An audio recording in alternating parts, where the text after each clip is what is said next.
میرے گھر میں پانی کا قطرہ بھی نہیں، میرے گھر میں دانا بھی نہیں، میرے گھر میں جو بھی نہیں۔ میں آپ سے امداد نہیں مانگنے آیا، دعا مانگنے آیا۔ 3 دن مسلسل میں اللہ کے خزانوں میں دیکھ رہا ہوں کہ تیرے لیے کوئی رزق کا ذرہ جو عاشورہ کے دن اپنے گھر والوں پہ رزق کی وسعت کرے گا۔ میں غلام، اب میں آقا بنا بیٹھا ہوں۔ جمعے کا دن تھا، صبح آ کے کسی نے دروازے میں، میرے گھر میں چیونٹیاں اور مکوڑے کیڑے نہیں ہیں، تو اس بات کی دلیل ہے گھر میں کوئی ذرہ ہی نہیں گرتا۔ کتنے فاقے ہیں، گھر میں مشکیزہ ہے وہ بھی پھٹ گیا ہے۔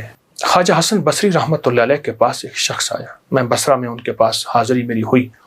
ایک شخص حاضر ہوا تو عرض کرنے لگا، شیخ گھر میں فقر اور فاقہ ہے، لیکن اس نے جو پہلے لفظ کہے تھے وہ لفظ کچھ اور تھے کہ شیخ میرے گھر میں چیونٹیاں اور مکوڑے کیڑے نہیں ہیں، تو اس بات کی دلیل ہے گھر میں کوئی ذرہ ہی نہیں گرتا، اتنا فاقہ ہے، مکوڑے ذرے میرے گھر میں نہیں ہیں، میرے لیے کچھ کیجیے، میرے لیے کچھ کیجیے۔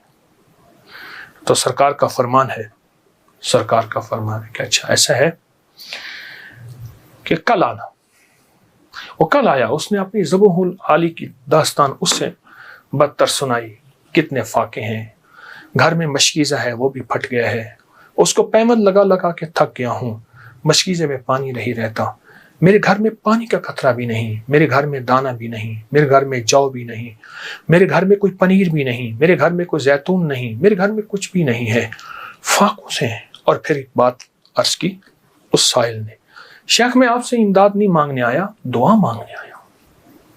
امداد مانگنے نہیں آیا، دعا مانگنے آیا، میرے دعا فرما دے اور مجھے کوئی دعا بتا دے۔ شیخ نے سر جھکایا، فرمایا کل آنا۔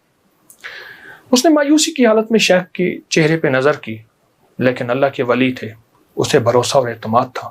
اور یاد رکھیے گا، جس کو ملا ہے اعتماد میں ملا ہے، اور جس کو ملا ہے بھروسے پہ ملا ہے، بھروسے میں ملا۔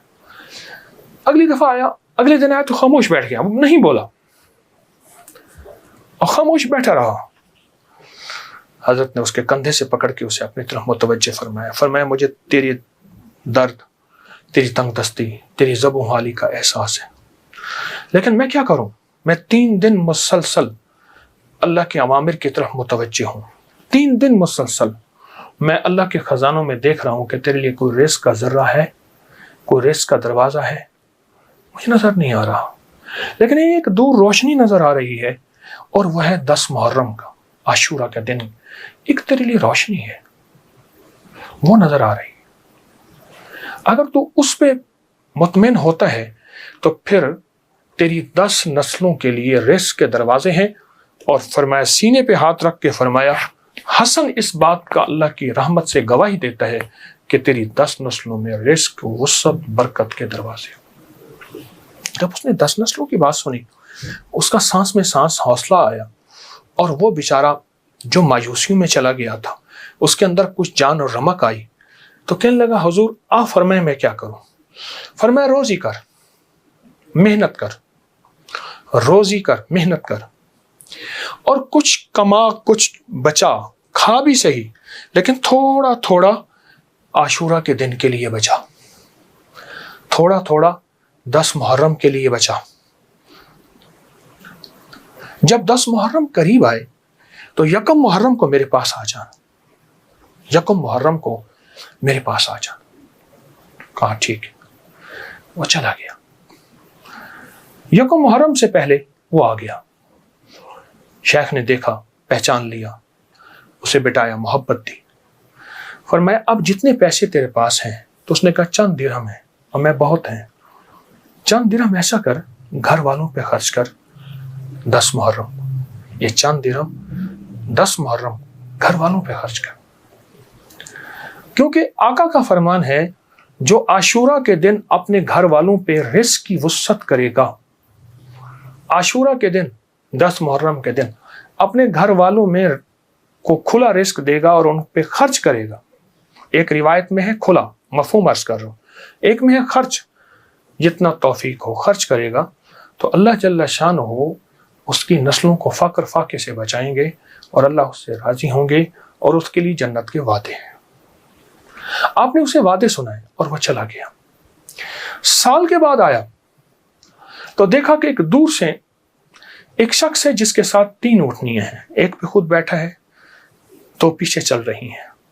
اس نے آ کے اونٹنیاں بٹھائیں، بٹھانے کے بعد جب شیخ کے پاس قریب آیا تو شیخ نے پہچانا یہ تو وہی شخص ہے، لیکن آج اس کی حالت بدلی ہوئی ہے، اس کے نقشے بدلے ہوئے ہیں، اس کی کیفیتیں بہت زیادہ بدلی ہیں، کیا ہوا؟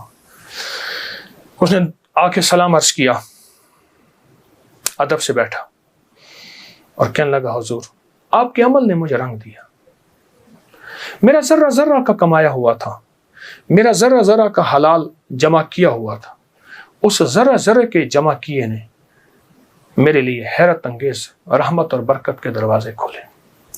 آپ نے فرمایا یہ جو اونٹنی جس پہ بیٹھ کے آیا ہوں فلاں نسل کی اعلیٰ اونٹنی ہے، ایک شخص کو میں نے دیکھا وہ آواز لگا رہا ہے کوئی اس اونٹنی کو خرید لے، چاہے ادھار پہ لے لے اور میں اس سے پیسے بعد میں لے لوں۔ تو میں نے اس سے پوچھا کہ اس اونٹنی کے بارے میں تجھے کیا عیب ہے، تو اسے زبردستی آخر کیوں بیچنا چاہتا ہے؟ کہا وہ خاموش رہا، کہا کہ میاں اگر لینا ہے تو لے لو ورنہ ہم چلے ہیں، کہا نہیں بتائیں۔ جب میں نے اصرار کیا، کہا کہ میں نے اس اونٹنی کے بارے میں، اس اونٹنی کا خواب دیکھا اپنے بارے میں، اس کو خواب میں دیکھا اپنے بارے میں دیکھا کہ میرے لیے یہ اونٹنی موافق نہیں ہے اور میں کسی ایسے شخص کو بیچوں جو ضرورت مند ہو، چاہے وہ ادھار لے لے۔ اور کہا وہ زبردستی مجھے کہنے لگا تم لے لو۔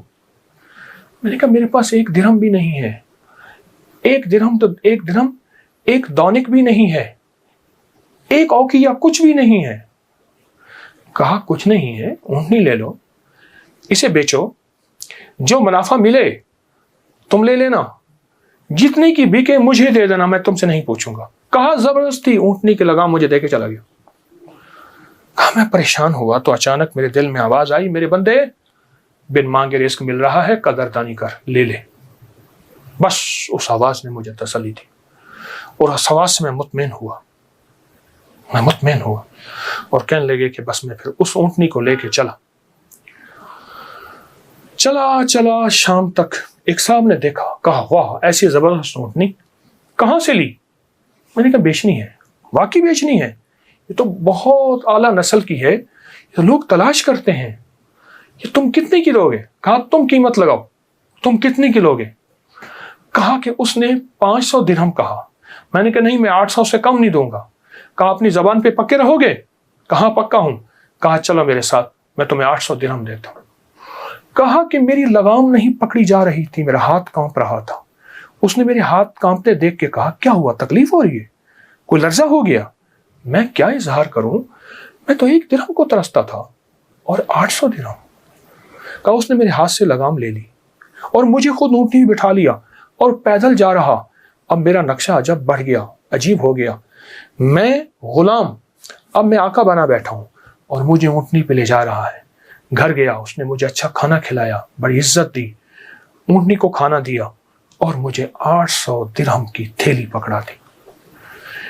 کہا میں پریشان اس کو لے کے کیسے جاؤں؟ وہ میری پریشانی بھانپ گیا۔ کہا آپ کہاں کے رہنے والے ہیں؟ کہا کہ میں فلاں بصرہ کی، فلاں گاؤں، فلاں بستی، فلاں جگہ کا رہنے والا ہوں۔ کہا میں پہنچاؤں گا۔ اس نے اونٹنی پہ مجھے پھر بٹھایا، خود ساتھ بیٹھا اور مجھے آگے بٹھایا، خود پیچھے بیٹھا، حالانکہ اس وقت وہ مالک تھا، میں مالک نہیں تھا۔ مجھے 800 درہم دے چکا تھا اور مجھے گھر پہنچایا۔ کانپتا ہوا جب میں گھر پہنچا، میری بیوی نے مجھے لرزے کی حالت میں دیکھا تو پریشان ہو گئی، کیا ہوا؟ میں نے اسے کانپتی زبان اور ہانپتے دل، دھڑکتے دل اور ہاتھوں کی لغزش کے ساتھ یہ سارا واقعہ سنایا۔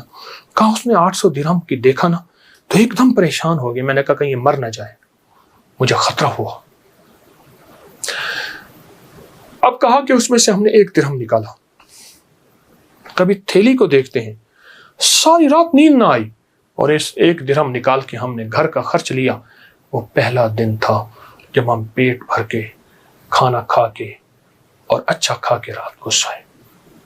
اب میرے اندر پریشانی اور بے چینی تھی۔ وہ بے چینی یہ تھی جس کی اونٹنی تھی اس کو میں پیسے دوں، کہاں سے ڈھونڈوں؟ وہ تو دے کے چلا گیا۔ اب میں نے جا کے اللہ سے مانگنا شروع کر دی، جنگل میں روتا تھا، 7 دن مسلسل میں روتا رہا اور گھر آ جاتا تھا، کھانا ساتھ لے جاتا تھا اور پھر روتا تھا، اللہ میرا دین ہے مجھے مالک سے ملوا، میرا دین ہے مجھے مالک سے ملوا۔ کہا کہ جمعہ کا دن تھا، صبح صبح آ کے کسی نے دروازے پہ آواز دی، میں پہچانا کہ وہی بندہ ہے، دیکھا تو وہی ہے، میں گلے لپٹ گیا، اسے رویا بہت زیادہ، میرا محسن تھا، میں اسے چوم رہا تھا، میں سر سے پاؤں تک اسے چوم رہا تھا۔ کہا وہ شرمندہ ہو رہا تھا، تو میں نے اسے یہ سارا واقعہ سنایا، ایسے اونٹنی دی، ایسے ایک بندہ ملا، اور اس نے 500 اور میں نے 800 درہم، اور اس نے مجھے 800 درہم دیے، اب تک ہم اس میں سے 5 درہم خرچ کر چکے ہیں، یہ تھیلی ہے، یہ آپ اس میں سے لے لیں۔ کہا اس نے اس میں سے 250 درہم لیے، کہا یہ میری اونٹنی اصل میں 250 درہم کی تھی، باقی تیرے ہیں۔ کہا جب اس نے کہا نا تیرے ہیں تو میں ایک دم پریشان ہوا کہ اتنے پیسے میرے کیسے ہو سکتے ہیں، میرے باپ دادا نے آج تک اتنے پیسے نہیں دیکھے، غربت تو میں نے ورثے میں پائی تھی، غربت تو ورثے میں پائی تھی۔ تو کہا کہ پھر میں نے وہ تھیلی لی، اور پھر میں نے اس سے کاروبار شروع کیا، اور اس سے اونٹوں کا کاروبار ہی کیا، اور کہا کہ اب عالم یہ ہے کہ میرے پاس اونٹوں کا ایک قافلہ ہے، ایک ریوڑ ہے، اور بہت اچھی نسل کے ہیں، میں 3 اونٹنیاں لایا ہوں، ان تینوں کے پیچھے ہدایے ہیں جو میں آپ کی خدمت میں پیش کرنا چاہتا ہوں۔ حضرت نے اسے لنگر خانے میں دے دیا، جمع کرا دیا، اور وہ کئی دن حضرت کی خدمت میں رہا اور چلا گیا۔ میرے آقا کا فرمان، اس سارے واقعے کا نچوڑ، میرے آقا کا فرمان سرور کونین صلی اللہ تعالی علیہ وسلم، جو عاشورہ کا دن اپنے گھر والوں پہ دل کھول کر خرچ کرے، رزق حلال میں سے، طیب طاہر میں سے، رزق حلال میں سے، طیب طاہر میں سے خرچ کرے، اس کی زندگی میں کامیابیاں اور اسی طرح آتی ہیں۔ میرے حضور کے ایک ایک فرمان میں سچ ہے، حقیقت ہے، حقیقت ہے۔ اگر زندگی کے سبق میں آگے بڑھنا ہے، کامیابیاں آگے اور سبقت لے جانا ہے، تو ان فرامین پہ عمل کریں۔ یہ جو چھوٹی چیزیں میں نے آپ کی خدمت میں عرض کی ہیں، ان پہ عمل کریں۔